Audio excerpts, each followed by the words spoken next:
Senhoras e senhores, bem-vindos à Universidade Virtual do Estado de São Paulo. Esta é a apresentação do TCC, um trabalho de conclusão de curso, do curso de licenciatura em Pedagogia, com o título de Jogos e Brincadeiras Pedagógicas voltados à alfabetização e problemas de aprendizagem. Um trabalho elaborado pelos alunos Yusuf Karim Chaban, esse que vos fala, Letícia da Silva Moraes Oliveira e Vânia Lira Rego, tendo como orientadora a professora Bruna Vargas. A educação infantil é a primeira etapa da educação básica, sendo um dos principais períodos para estimular o desenvolvimento integral da criança. No Brasil, a alfabetização sempre foi um desafio, tanto para pais como para professores e também para o governo. Historicamente, nós podemos citar o MOBRAL, o Movimento Brasileiro de Alfabetização, instituído por decreto 62.455 de março de 1968. Autorizado pelo governo Costa e Silva em dezembro de 1967, em plena ditadura militar. O objetivo era alfabetizar jovens e adultos. E até os dias de hoje, o problema perdura, pois atualmente está em execução o PNA, o Plano Nacional de Alfabetização, também instituído por decreto 9.765 de abril de 2019. Dentro do ambiente escolar e familiar, temos como alternativa implementar novas práticas de alfabetização. E diante da pandemia, a proposta do nosso projeto é alfabetizar também com atividades lúdicas, pedagógicas, capazes de auxiliar na assimilação de conteúdos e na construção de uma base sólida de aprendizagem. Diante dessa realidade, foram realizadas pesquisas e um levantamento sobre jogos e brincadeiras utilizados no processo de alfabetização. O objetivo é auxiliar os alunos a chegarem alfabetizados antes de atingirem o ensino fundamental 2. Então, senhores, alfabetizar exige afetividade, interação entre pares, jogos, brincadeiras, leituras, conversas, livros, e a observação, a participação, a complementação e a intervenção dos professores. Segundo a ABALF, Associação Brasileira de Alfabetização. E diante deste enunciado da ABALF, que é apenas parte de uma nota, o posicionamento da ABALF sobre a reposição de aulas remotas na educação, nós temos que propor alternativas. Buscar aproveitar todo o tempo disponível para o ensino, que está se adaptando ao modelo híbrido e perdeu muito da sua essência, que já enfrentava problemas. Sendo a brincadeira uma atividade estruturadora, impulsionadora do desenvolvimento infantil, as propostas educacionais que estão sendo feitas para a educação dessa faixa etária têm reconhecido a sua importância no contexto da sala de aula, como diz Leme. Neste momento, oportunamente, os jogos e brincadeiras desempenham um papel importante na alfabetização desses alunos. Eles podem reverter para uma situação satisfatória, promovendo ação para estimular a curiosidade, enriquecer a aprendizagem e o desenvolvimento de habilidades sociocognitivas. Para ajudar na alfabetização, os jogos pedagógicos são ótimos aliados. Eles incentivam a imaginação, desenvolvem o equilíbrio, o raciocínio lógico, a autonomia e a autoestima das crianças, desenvolvendo processos mentais e aquisição de novas informações. Desta forma, podemos contribuir de forma útil e eficaz, visando solucionar a defasagem na alfabetização.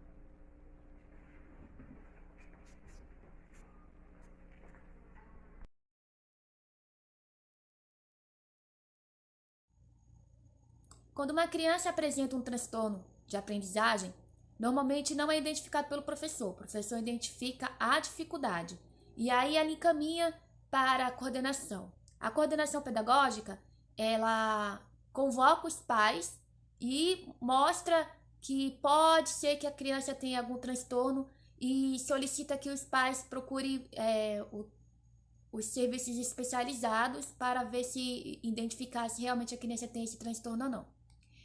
Os pais podem levar as crianças para um psicólogo ou um psiquiatra, ou até um fonoaudiólogo, dependendo do transtorno que a criança tenha. Quando isso ocorre, a mãe e o pai levam para a escola um laudo provando que a criança tem aquele transtorno e a escola tem que trabalhar com atividade diferenciada para aquela criança. Ele tem que atender a necessidade daquela criança. Então é importante que seja feita a identificação inicial, que o professor entenda que aquela criança tem uma dificuldade que possa ser mediada com atividade diferenciada, mas caso seja preciso encaminhar para algum lugar, que o professor faça também da mesma forma. No caso de crianças que sofrem com transtorno de dificuldade de aprendizagem, como por exemplo o déficit de atenção, é nítido que a criança fica desconcentrada, ela é mais agitada, ela não se identifica com aquela atividade, ela vai atrapalhar a aula, o professor não consegue lidar com aquela criança da forma como lida com as outras. Então, a criança hiperativa, ela vai estar sempre sendo um desafio para o profissional da área da educação, porque ele não fica no momento como outras crianças quietas e é necessário que haja uma intervenção até da coordenação para poder ajudar o professor nessas horas. Voltando aqui, a dislexia, algumas crianças sofrem com esse transtorno, ele tem uma origem neurobiológica, caracterizada pela dificuldade do reconhecimento fluente da palavra, na habilidade por decodificação e soletração. Então, no início da alfabetização, quando o professor começa a trabalhar atividades referentes à soletração, se aquela criança não consegue, é capaz do professor poder identificar que aquela criança possa ter dislexia. Outra forma de identificar que a criança tem dislexia é na escrita, porque a maioria das crianças que tem dislexia, ela escreve algumas grafias diferentes das outras crianças. Então, por exemplo, ela escreve o E ao contrário, o 3 ao contrário. Ela tem um atraso no desenvolvimento da fala e da linguagem, dificuldade de aprender rimas em canções. Então, normalmente na educação infantil, a maioria das atividades é relacionada com canções e brincadeiras. E é nesse sentido que a gente vai defender a utilização de brincadeiras pedagógicas e jogos, porque essas crianças possam ser que aprendam dessa forma do que da forma convencional. Mas se elas vieram do ensino infantil, normalmente elas aprendiam com as brincadeiras, com as atividades lúdicas, talvez seja uma forma de retomar a aprendizagem que elas tinham antes e que na alfabetização talvez tenha se perdido. Para finalizar, a gente ainda tem casos de crianças que têm transtorno do processamento auditivo central. É um déficit sensorial no processamento de informação auditiva. Normalmente, se a criança não escuta direito, logo ela não fala direito porque não consegue processar as informações que é recebida. Crianças que sofrem com transtornos precisam da ajuda da escola e deveria ter acompanhamento especializado. Em algumas escolas municipais existem as salas de recursos, mas o especialista ali para atender crianças especiais, ela nem sempre tem informação específica para cada área de transtorno. Alguns professores que queiram trabalhar na área, precisam fazer uma especialização em neurociência e neuroaprendizagem. Algumas práticas pedagógicas conseguem ajudar essas crianças até certo ponto. algumas conseguem ser alfabetizadas, mas quando saem do ensino fundamental 1, se não consegue ser alfabetizada nesse processo, quando chega no ensino fundamental 2, elas se perdem, devido aos professores do ensino fundamental 2 ser especialistas em cada área, ter competências e habilidades em área específica e não ser capaz de alfabetizar essas crianças, porque elas não são alfabetizadores. Então, é importante que eles não saiam do ensino fundamental 1 sem saber ler e escrever, porque a defasagem vai ser maior quando chegar no ensino fundamental 2. E para finalizar, a gente vai utilizar atividades, como já foi dito, né? Atividades lúdicas, brincadeiras pedagógicas e jogos pedagógicos. A ideia é criar um site com esses jogos para auxiliar essas crianças e o processo educativo.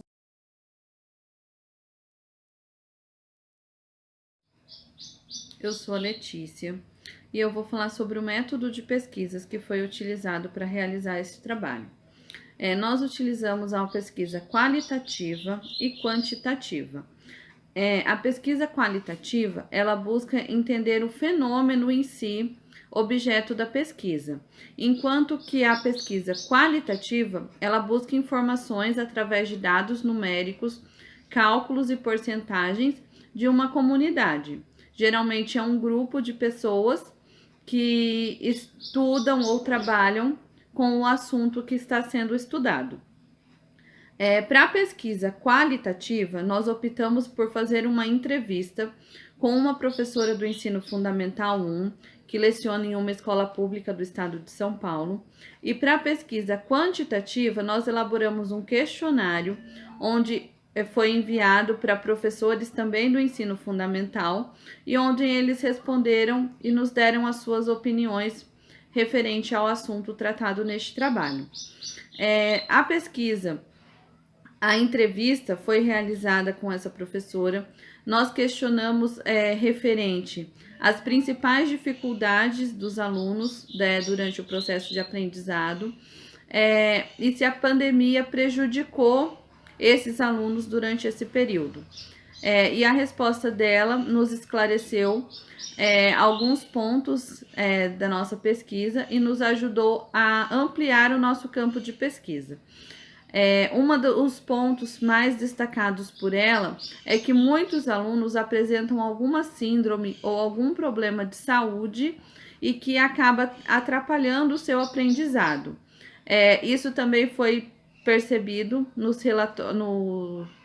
nas respostas enviadas pelos professores do questionário, quando eles nos dizem que 80% dos alunos do primeiro ao terceiro ano apresentam dislexia, 60% apresentam algum problema de fala ou escrita e 40% apresenta hiperatividade ou déficit de atenção. E com isso, essas crianças apresentam grande dificuldade durante o seu período de aprendizado. Também questionamos sobre a pandemia e o que a pandemia pode prejudicar estes alunos que já apresentam dificuldade. E um dos pontos destacado pela professora foi justamente que, pelo fato do isolamento social, essa distância dos alunos com o professor acaba afetando ainda mais a dificuldade e prejudicando ainda mais, porque algumas crianças têm dificuldade de acesso à internet, não têm apoio da família para realizar as atividades, e com isso essas crianças acabaram sendo bastante prejudicadas, porque elas não conseguiram acompanhar adequadamente essas aulas remotas. E foi questionado, tanto no questionário quanto na entrevista, a possibilidade da utilização de jogos e brincadeiras com essas crianças com mais dificuldade e se seria possível utilizar estes jogos tanto nas aulas presenciais quanto nas aulas remotas. E todos os professores disseram que é uma boa ferramenta de trabalho a utilização de jogos e brincadeiras, pois as crianças aprendem melhor quando elas são envolvidas naquilo que elas estão aprendendo. Então, quando a gente utiliza um jogo ou uma brincadeira, a criança consegue aprender de forma lúdica mais verdadeira para eles, porque eles conseguem se envolver com aquilo que eles estão estudando. Então, a gente perguntou quais as brincadeiras, os jogos que mais são utilizados, e eles nos responderam que eles utilizam caça-palavras, cruzadas, stop, brincadeiras com letras móveis, e eles nos disseram que é um grande recurso a utilização das brincadeiras e dos jogos na educação, principalmente durante o período de alfabetização, que as crianças têm mais facilidade com a parte lúdica. Nós perguntamos também quais as sugestões para que a gente pudesse auxiliar esses alunos com mais dificuldade. E uma das opções, né, seria a utilização de materiais alternativos, que aí se enquadraria os jogos e as brincadeiras. E quando as crianças, né, quando se percebe que a criança tem algum nível de dificuldade, o interessante é encaminhar essa criança para um atendimento profissional, para que ela seja avaliada por um profissional, para que a gente possa conhecer a criança e conhecer a necessidade dessa criança. Após a realização deste acompanhamento profissional e de um diagnóstico dessa criança, a gente consegue elaborar uma atividade diferenciada para cada criança e a gente consegue ajudar essa criança de diferentes formas, de acordo com a necessidade que ela apresenta e de acordo com o nível de aprendizado que ela já percorreu e que ela já adquiriu.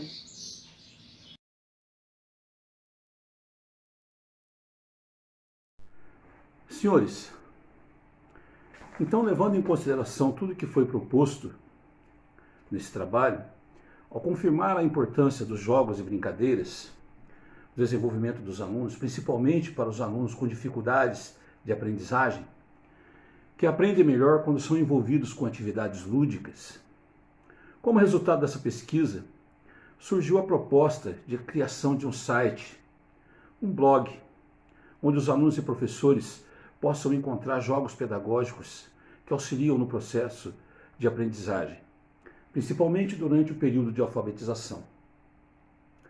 Com o surgimento da necessidade de utilização de tecnologia dentro e fora da sala de aula, alunos e professores precisam ter à sua disposição, novos recursos, sendo que a renovação, a adequação devem ser realizados sempre que necessário. A ideia da plataforma seria disponibilizar jogos online onde possam ser utilizados tanto em sala de aula como em aulas remotas. E também como uma forma de atividade extra para os alunos. Sendo assim, senhores, é isso que estamos propondo, é essa a nossa ideia. Muito obrigado.